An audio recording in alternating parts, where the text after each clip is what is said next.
अध्याय 2।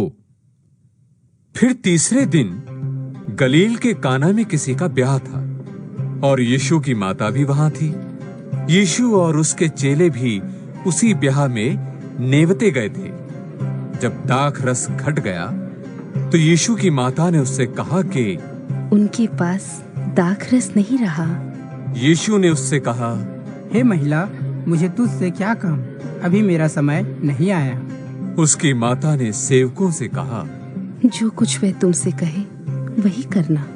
वहां यहूदियों के शुद्ध करने की रीति के अनुसार पत्थर के 6 मटके धरे थे, जिनमें 2-2, 3-3 मन समाता था। यीशु ने उनसे कहा, मटकों में पानी भर दो।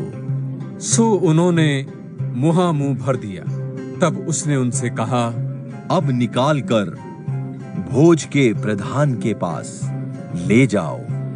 वे ले गए। जब भोज के प्रधान ने वो पानी चखा जो दाखरस बन गया था और नहीं जानता था कि वो कहां से आया है, परंतु जिन सेवकों ने पानी निकाला था वो जानते थे, तो भोज के प्रधान ने दूल्हे को बुलाकर उससे कहा, हर एक मनुष्य पहले अच्छा दाखरस देता है और जब लोग पीकर छक जाते हैं तब मध्यम देता है, परंतु तूने अच्छा दाखरस अब तक रख छोड़ा है।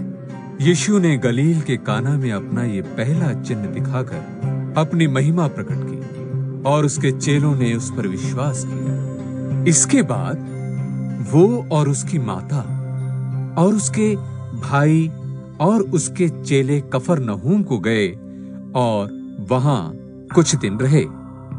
यहूदियों का फसह का पर्व निकट था और यीशु यरूशलेम को गया और उसने मंदिर में बैल और भेड़ और कबूतर के बेचने वालों और सर्राफों को बैठे हुए पाए और रस्सियों का कूड़ा बनाकर सब भेड़ों और बैलों को मंदिर से निकाल दिया और सर्राफों के पैसे बिठा दिए और पीड़ों को उलट दिया और कबूतर बेचने वालों से कहा, इन्हें यहाँ से ले जाओ, मेरे पिता के भवन को व्यापार का घर मत बनाओ। तब उसके चेलों को स्मरण आया कि लिखा है, तेरे घर की धुन मुझे खा जाएगी। इस पर यहूदियों ने उससे कहा, तू जो यह करता है तो हमें कौन सा चिन्ह दिखाता है? यीशु ने उनको उत्तर दिया कि इस मंदिर को ढा दो और मैं उसे 3 दिन में खड़ा कर दूंगा। यहूदियों ने कहा, इस मंदिर के बनाने में 46 वर्ष लगे हैं और क्या तू उसे 3 दिन में खड़ा कर देगा? परंतु उसने अपने देह के मंदिर के विषय में कहा था।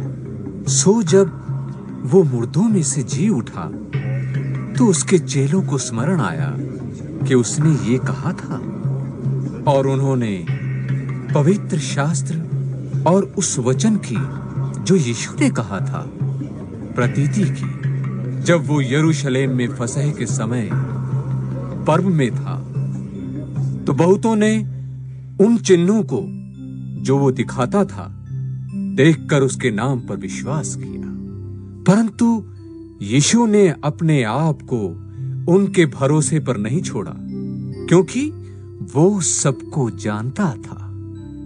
उसे प्रयोजन न था कि मनुष्य के विषय में कोई गवाही दे, क्योंकि वो आप ही जानता था कि मनुष्य के मन में क्या है।